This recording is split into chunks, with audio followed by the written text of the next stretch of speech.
cordial saludo, espero que estén muy bien. En esta clase de pensamiento crítico vamos a redondear algunos conceptos muy importantes que hemos trabajado desde diferentes teorías como la de Michel Foucault, también teorías que tienen que ver con la comprensión, el entendimiento de diferentes dinámicas sociopolíticas, históricas, como el tema de la mafia. Y desde la película El Padrino, en esa trilogía, pudimos ver algunos elementos que convierten la mafia en una estructura que se puede replicar en diferentes contextos. Y hoy vamos a trabajar algo muy importante, que es el tema de las estrategias, las estratagemas, las artimañas que se utilizan no solamente en los medios de comunicación, sino también en diferentes contextos electorales, sociedades emocionales, sociedades que se convierten en masas manipulables.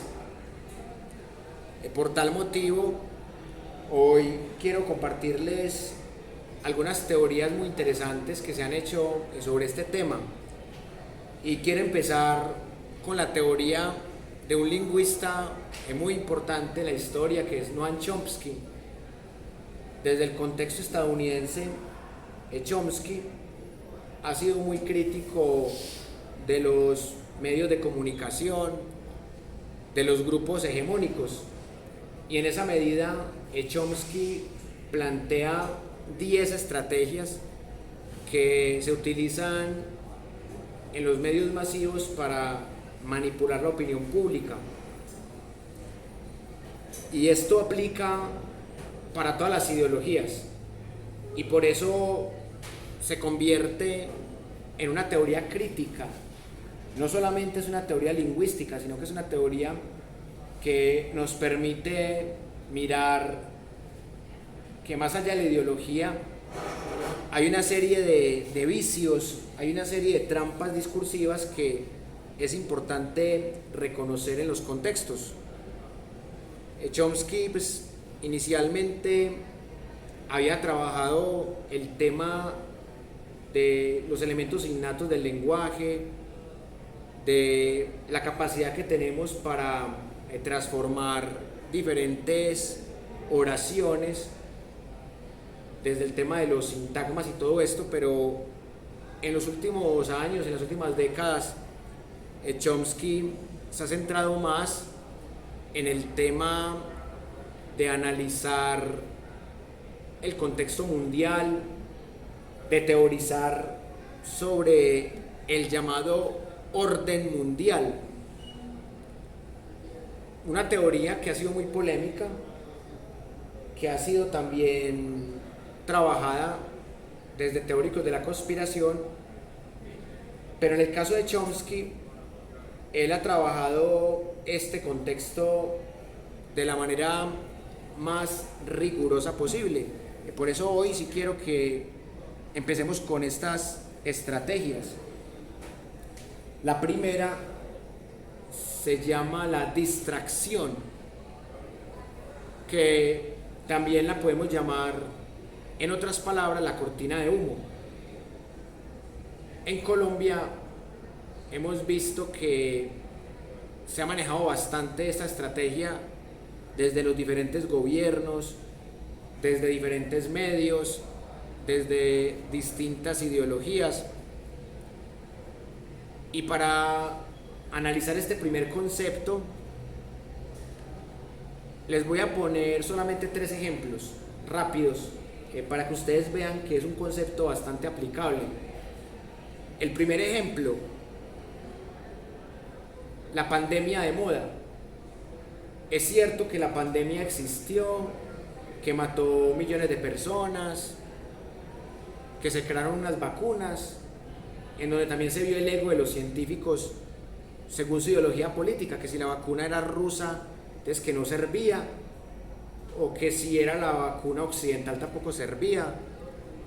Pero más allá de eso, del conflicto de intereses entre la farmacéutica y la OMS, esta pandemia sirvió como distracción, sirvió como cortina de humo, no solamente en Colombia, sino en todo el mundo, en toda parte donde se estaban violando los derechos humanos. Por ejemplo, en el este de Ucrania, que estaba el batallón Azov en Mariupol, abusando de los rusoparlantes. Entonces, o sea, ese tipo de realidades, la pandemia las tapó como cortina de humo.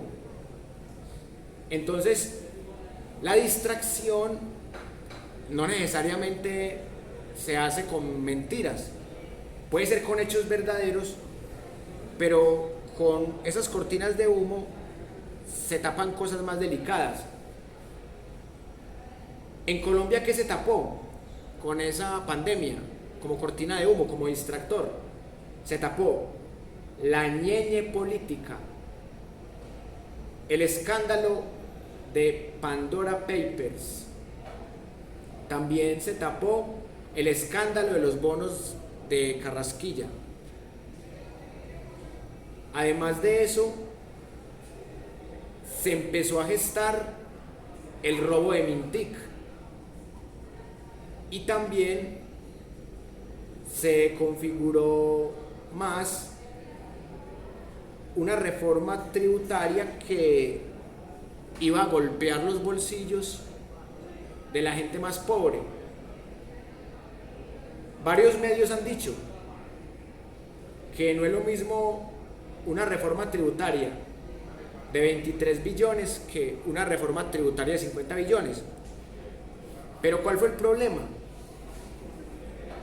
Que los medios no dicen a quién le van a sacar esos billones.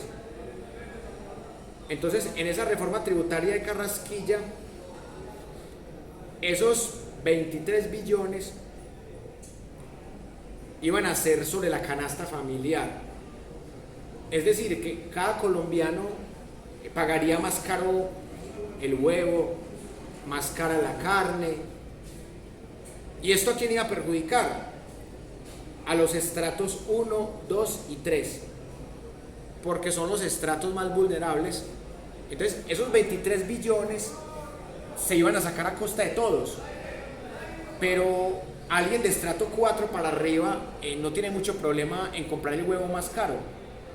Y miren que de todas maneras, con la inflación que tenemos en este momento, que es mucho más fuerte que la que tenemos en los últimos tiempos, o sea, en Colombia tenemos la peor inflación de los últimos 22 años. Entonces, miren que a pesar de que la reforma tributaria se tumbó por vías de hecho y con la sangre de varias personas, de todas maneras la inflación hizo que los productos subieran de la canasta familiar. Imagínense donde el pueblo no tumbe esa reforma tributaria de Carrasquilla. Estaría todo mucho más caro, porque se hubiera juntado esa inflación que también incide en parte el conflicto de Rusia y Ucrania con esta reforma tributaria sacada a los más débiles, porque es una reforma tributaria que ponía en el mismo lugar al estrato 6 con el estrato 1. Y obviamente pues el rico que está lleno de paraísos fiscales pues no tiene problema con que el huevo esté más caro.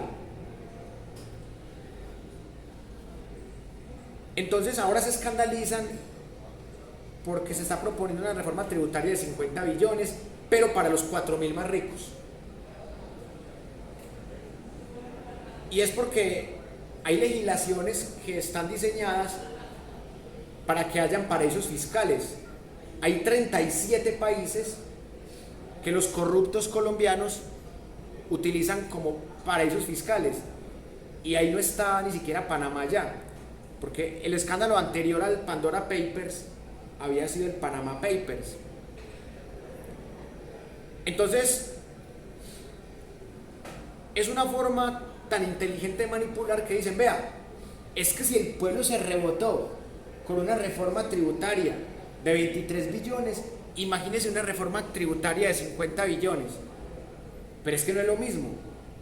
No es lo mismo sacarle 50 billones a los 4.000 más ricos que sacarle 23 billones a todos, perjudicando a los que menos tienen, a los que les da dificultad comprar un huevo, que son más que todos los estratos 1, 2 y 3. Entonces miren que esa estrategia de la distracción es bastante interesante. Y ahí, este tema de COVID-19 sirvió como distracción.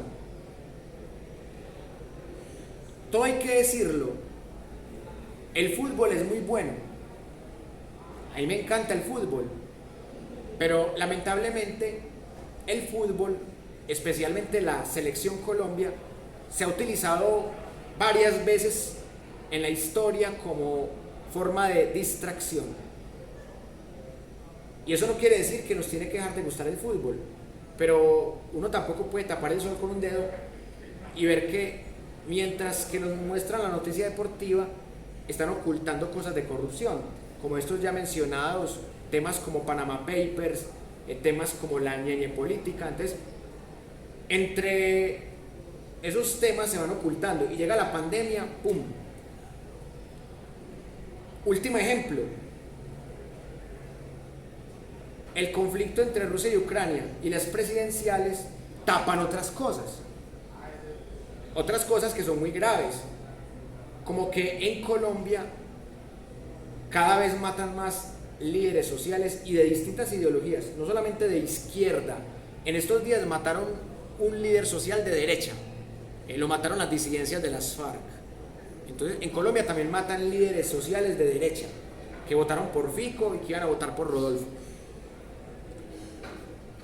Entonces miren ustedes que es una estrategia muy aplicable, y ahí les puse 3 ejemplos muy recientes.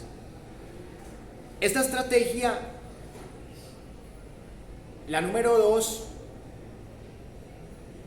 la usan mucho más que la anterior. O sea, si les pude poner 3 ejemplos de esta primera estrategia, de esta segunda les puedo poner más ejemplos todavía, que se llama crear problemas y después ofrecer soluciones. Les voy a poner ejemplos de lo global a lo más local. A nivel global, vuelvo al conflicto entre Rusia y Ucrania. Estados Unidos se aprovechó de una teoría política pacifista para crear un conflicto. Él les va a decir cómo. Hay un señor que se llama Sharp, un teórico de 90 años que murió hace poco. Ese señor Sharp tiene un libro muy famoso que se llama De la dictadura a la democracia. Y eso fue exactamente lo que pasó en Ucrania. En Ucrania hubo un golpe de Estado que se conoció como el Euromaidán. Y gracias a ese golpe de Estado crearon el conflicto en el Donbass. Y después de eso se montó un presidente judío aparentemente democrático como Zelensky para tapar el imaginario que se había construido desde la dictadura del 2013. Zelensky se montó en el 2019. Entonces, ¿cuál es la estrategia? Montar un dictador, crear un odio contra los rusoparlantes y luego montar un presidente democráticamente y aparentar que nada pasa. Entonces, a Estados Unidos la estrategia le funcionó perfectamente y usando un método pacifista, que es lo más sorprendente.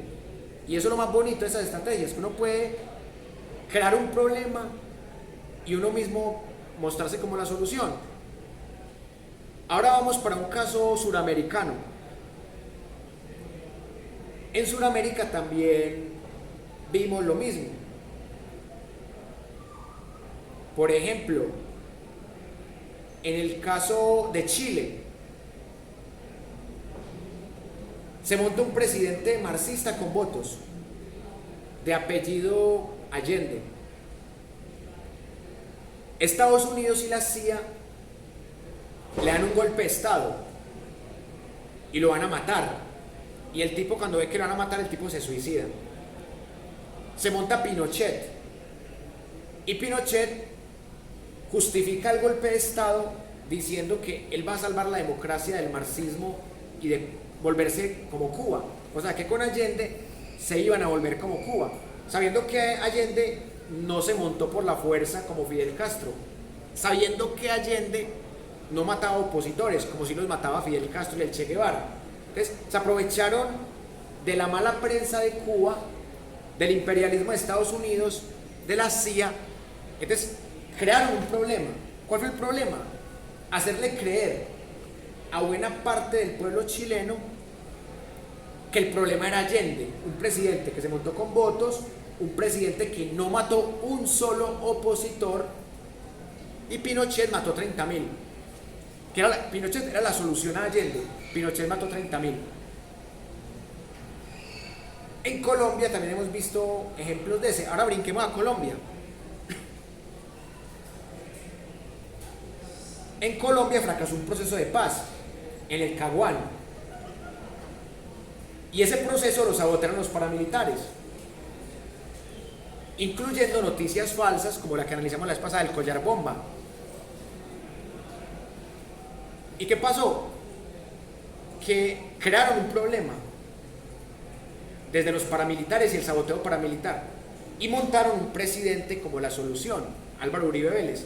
Y este presidente terminó incurrido en más de 30 escándalos en solo 8 años de gobierno. Pero el escándalo más aterrador del gobierno de Uribe fue los falsos positivos. Un escándalo de 6.402 víctimas. Pero Uribe se montó diciendo que él era la solución para la crisis de institucionalidad que los mismos paramilitares habían creado. Hay otro ejemplo. Y para rematar, y para que pasemos a la siguiente estrategia,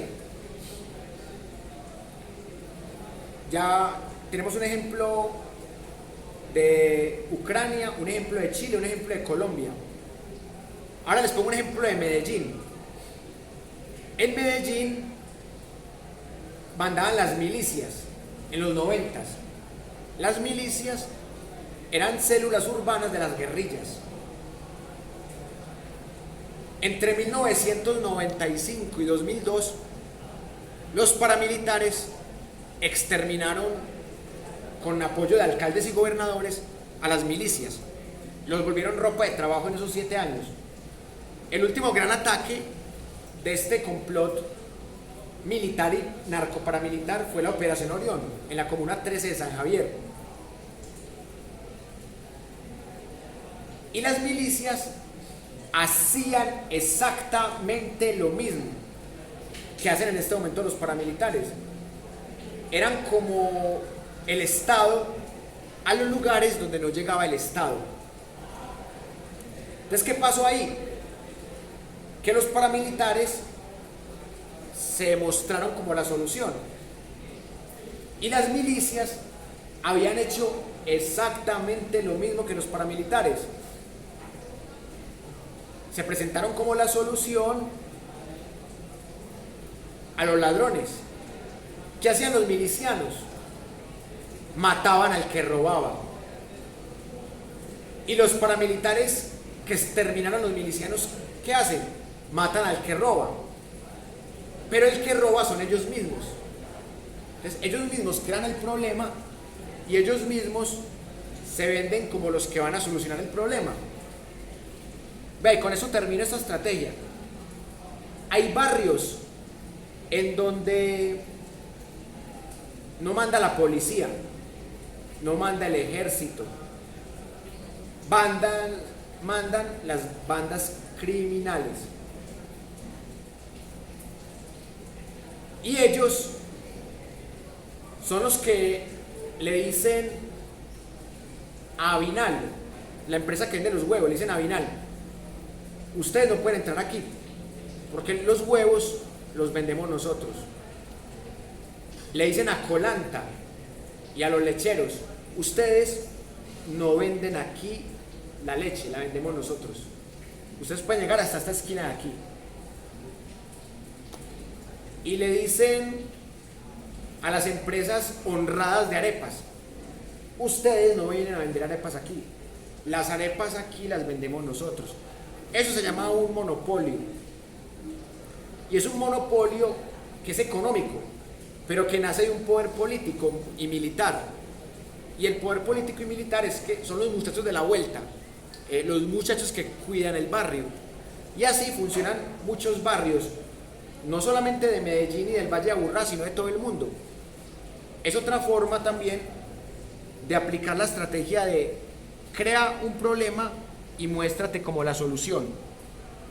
Vamos a hablar de la tercera estrategia que nos plantea Noam Chomsky, para que vean ustedes que eso se va presentando según cada contexto, según cada lugar. Esta se llama la estrategia de la gradualidad. ¿Qué significa eso? Que los cambios abruptos son rechazados muchas veces por ser tan abruptos, pero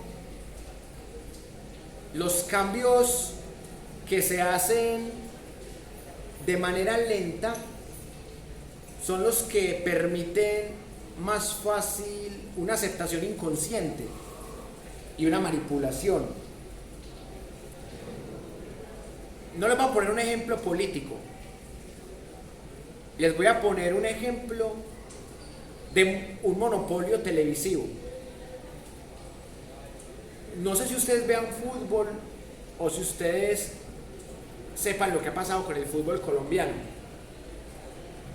pero ustedes recuerdan que ustedes no tenían que pagar un valor extra al que cobraba la parabólica para ver un fútbol colombiano. Entonces, un canal de cuyo nombre no quiero acordarme, no quiero mencionar, hay un canal que creó un monopolio del fútbol colombiano. Es un canal que le pertenece a RCN. Entonces, ese canal empezó cobrando 30.000 pesos, 29.900 pesos. Y casi nadie se dejó estafar de ese canal. O sea, ¿cómo es posible que uno pudiera ver la Champions League, los mejores equipos del mundo, sin pagar un valor extra de la parabólica? Y para el fútbol colombiano, que, o sea, el fútbol colombiano no es malo, pero sí es muy inferior técnicamente al europeo, porque los europeos, gracias a la historia colonial, tienen con qué pagar los jugadores más caros del mundo. Aquí no tenemos con qué pagar los jugadores más caros, y yo entiendo que el fútbol europeo sea más burgués y más rico que el de acá. Y entiendo que el consumidor le parezca absurdo pagar un valor extra por el fútbol de acá, sabiendo que el fútbol europeo tiene más estrellas. Entonces llegó la pandemia, cortina de humo. Volvemos a la primera estrategia. Este canal creyó que porque había llegado la pandemia la gente iba a pagar los 30.000 pesos, pero la gente seguía sin creerles. Pero como son unos magos del marketing, lo rebajaron a 23.000 pesos. Y así fueron acostumbrando al hincha y al de la taberna también. Entonces, como les estaban cobrando 30.000 y lo bajaron a 23.000, entonces esa gradualidad les permitió en época de pandemia establecer un monopolio económico televisivo.